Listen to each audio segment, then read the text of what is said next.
Good afternoon once again, book lovers of the internet. Welcome or welcome back to my channel. I am Book Nerd 802, and in this video I am going to be reviewing this graphic novel, or comic rather, called Energy Quest by Peter Magro.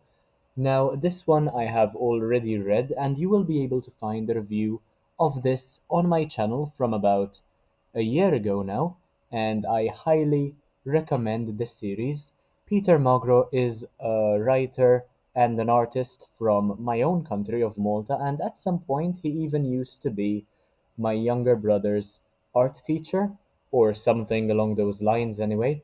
Now, this one consists of about 30 pages, I would say, and I recommend this one particularly because it is what seems to be a very solid start to a fantastic series. I have already read volumes 2 and 3, and this year Peter released the fourth volume in the series, which I am definitely looking forward to reading. I have already paid for it and I am waiting for it to be delivered. Each year, these volumes improve in quality, the story just becomes better, and as you might know from my live streams, I am a big fan of dystopian science fiction and fantasy.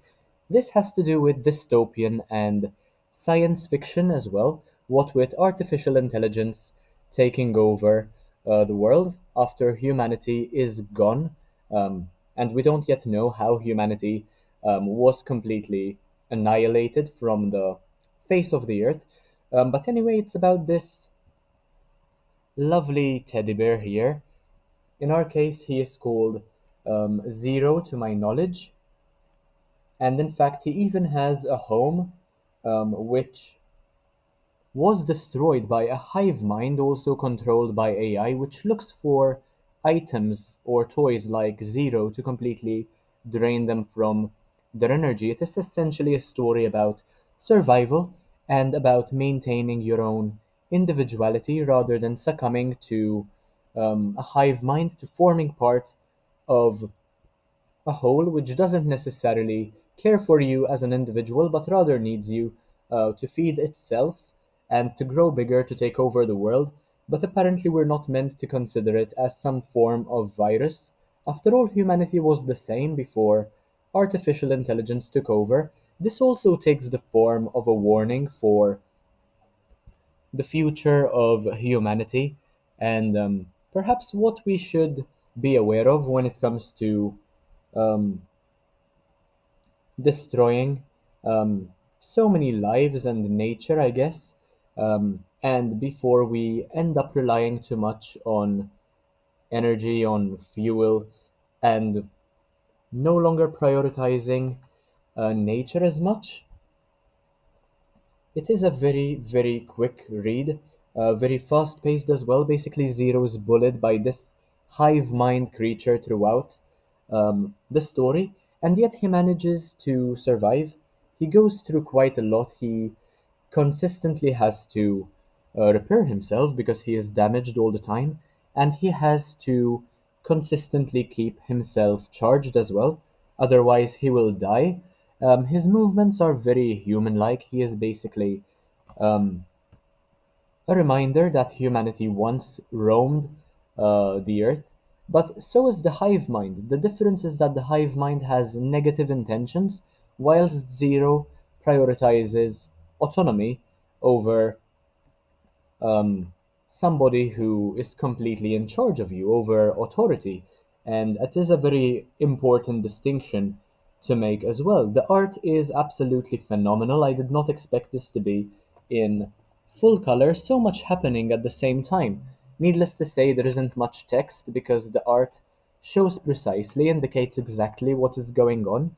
I will also be reviewing volumes 2 and 3 individually because a year ago I reviewed volumes 1 and 2 collectively, and I felt as though I did an injustice to such a talented author and writer. I always love to support local artists because they definitely don't get the acclaim they deserve.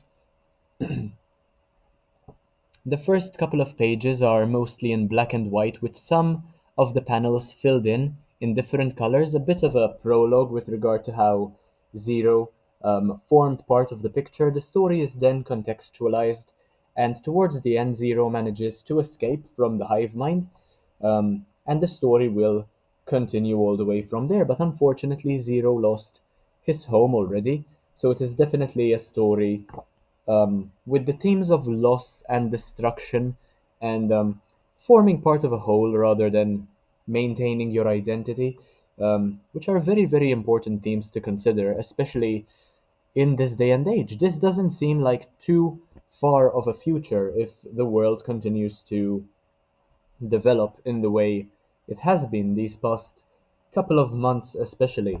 I look forward to reading Volume 2. This only took me about 15 minutes to read, and yet I can tell that it took Peter months to get this done with, if not longer. And he even signed this for me about 2 years ago now. It's already been 2 years since I last went to Comic Con 2023. Yeah, and I did certainly enjoy them. I look forward to the fourth volume, the only one which I haven't read so far. Only published a couple of days ago, so I'll definitely be one of the very first people to immerse myself in the world of Zero once again. And yeah, if you're watching this, Peter, I'm not sure if you are a year later, I strongly urge you to not give up, to continue telling us about the story. And if you have any other ideas, please feel free to share with us. I would love to hear your thought process and what you have planned for the future of Zero as well.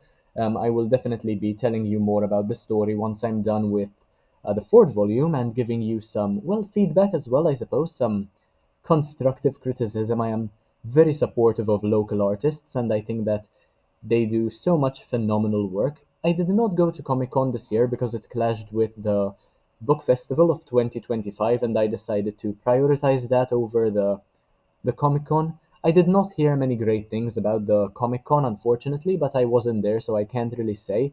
But yeah, that is all from my end with regard to Volume 1 of Energy Quest. If you enjoyed this video, make sure to leave a like, comment, share, subscribe. Take a look at the rest of my content because why not? It's absolutely amazing. Thank you all so, so much for watching, and I will see you in the next one, hopefully very, very soon. Bye, guys.